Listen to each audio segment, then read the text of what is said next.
অনুরাগের ছোঁয়া নতুন পর্বে দেখা যায় জয় সূর্যকে বোঝানোর চেষ্টা করে আর বলে, দাদাই আর কতদিন তুই এমন করবি বলতো, কতদিন সব সত্য থেকে পিছিয়ে যাবি? নিজেদের জন্য না হয় বাচ্চাটার চিন্তা তো করবি, কেন এভাবে ওকে কষ্ট দিচ্ছিস? যে কথা শুনে তো সূর্য বলে, আমি আর এ ব্যাপারে কোনো কথাই শুনতে চাই না। এদিকে উর্মি পাশে দাঁড়িয়ে বলে, না না না, এসব কি হচ্ছে? জয় দাদাইকে কি বোঝানোর চেষ্টা করছে? দাদাইকে কেন উস্কে দিচ্ছে? তাহলে তো এক পর্যায়ে এসে দাদাই ওকে বাড়ি ফিরিয়ে আনবে। যে কথা শুনে উর্মি বেরিয়ে আসে আর বলে, জয় তুমি এসব কি শুরু করেছো? কেন বাড়াবাড়ি করছো? দাদাইকে কেন উস্কে দিচ্ছ?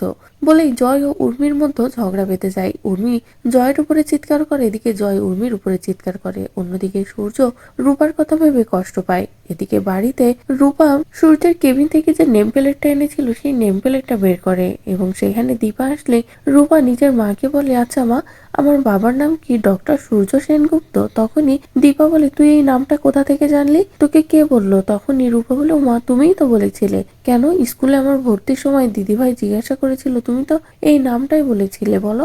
আচ্ছা, কিন্তু আমার নাম একটা কথা মাথায় আসছে না, আমার বাবার নাম আর হিংসে কুটির বাবার নাম একই কেন বলো তো আমাকে? যে কথা শোনা মাত্রই দীপা আরো ভয় পেয়ে যায়। ঠিক তখনই বড় মামু বাড়ি ফিরে আসে এবং থমথমে পরিবেশ দেখে বলে, কি হয়েছে? তখনই রূপা নিজের মনের কথাগুলো বড় মামুকেও খুলে বলে। ঠিক তখনই বড় মামু বলে, আচ্ছা এই ব্যাপার, দুইজনের তো একই নাম হতেই পারে, যেমন আমার নাম যা ওই দোকানদারটার নামও তাই, তাহলে এটা নিয়ে আবার ভাবার কি আছে? তখনই রূপা মনে মনে বলি, তোমরা সবাই আমার সাথে মিথ্যা বলছো, কেন বলছো বলো তো? এটাতে তো আমার কষ্ট হচ্ছে। এদিকে সূর্য মন খারাপ করে বসে থাকলে সেখানে সোনা আসে আর বলে, বাবা তোমার মন খারাপ? আমি তোমার জন্য জল এনেছি, তুমি জলটা খেয়ে নাও। এরপরে সূর্য জল খায় এবং সোনা তাকে ভালোবেসে আদর করে দেয়। এরপরে পরিবারের সকলে যখন ডিনার করার কথা বলে তখনই সূর্য বলে, আমার খিদে নেই। এদিকে লাবণ্য সূর্যকে বকাঝকা শুরু করলে ঠিক তখনই সোনা নিচে দিভাইকে বকে আর বলে, দিভাই তুমি কখনো আমার বাবাকে বকবে না, আমার বাবাকে নিয়ে আমি উপরে চলে যাচ্ছি বলেই সূর্যকে নিয়ে উপরে চলে যায়।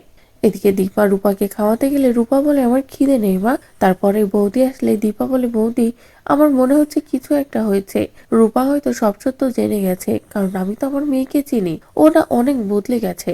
এদিকে সোনা তো তৈরি হয়ে যায় স্কুলে যাওয়ার জন্য, কিন্তু কার সাথে যাবে ভেবে পায় না। এদিকে লাবণ্য বলে, আমি যদি এখন সোনা দিভাইকে স্কুলে নিয়ে না যাই তাহলে তো তার বোনের সাথে দেখা হবে না, রূপা দিদিভাইয়ের সাথে দেখা হবে না। যে কথাটা শুনে তো সোনা বলে, দিভাই চলো না, তাড়াতাড়ি চলো। এদিকে মিশকা ও উর্মি মিলে গভীর ষড়যন্ত্র করতে থাকে কিভাবে দিভাকে আর এ বাড়িতে না আনা যায়। ঠিক তখনই জয় সবটা শুনে ফেলে এবং হাতে তালি দেওয়া শুরু করে।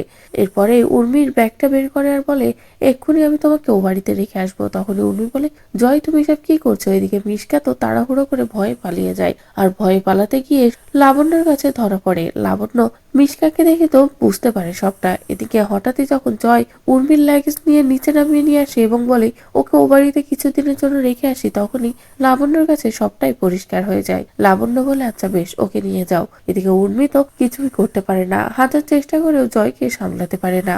এরপরে লাবণ্য সোনাকে নিয়ে আসে, অন্যদিকে দীপা রূপাকে নিয়ে আসে। দুজনে স্কুলে চলে আসে, তবে রূপার মনটা খারাপ থাকে। তখনই সোনা রূপাকে নিয়ে চলে যায়। এদিকে লাবণ্য দীপাকে বলে, কি হয়েছে? দীপা বলে, মা আমার মেয়েটার মনটা ভালো নেই, কি যে হয়েছে কিছু বুঝতে পারছি না, ও কি সবটা জেনে গেল? এদিকে সোনা বলে, আচ্ছা পাকা মেয়ে, আমরা তো এমনটা করতেই পারি, যা করলে বাবা মা একসাথে থাকবে, আমরাও একসাথে থাকবো। তখনই রূপা বলে, কি? ঠিক তখনই সোনা বলে, বিয়েটা দিয়েই দিতে হবে। এরপরে সোনা চলে যায় দীপার কাছে আর বলে, ওই মা, আমি তোমাকে একটা কথা বলবো, তুমি রাখবে তো? তুমি আমার বাবাকে বিয়ে করবে, তাহলে না আমরা একসাথে থাকতে পারবো। যে কথা শোনা মাত্রই তো দীপা আরো অবাক হয়ে যায়। এদিকে লাবণ্য অবাক হয়ে যায়। আর এভাবেই শেষ হয়ে যায় আজকের পর্ব। তো বন্ধুরা, এই ছিল অনুরাগের ছোঁয়ার আজকের পর্বের আপডেট। আগামী আপডেট পাওয়ার জন্য অবশ্যই আমাদের চ্যানেলটি সাবস্ক্রাইব করো।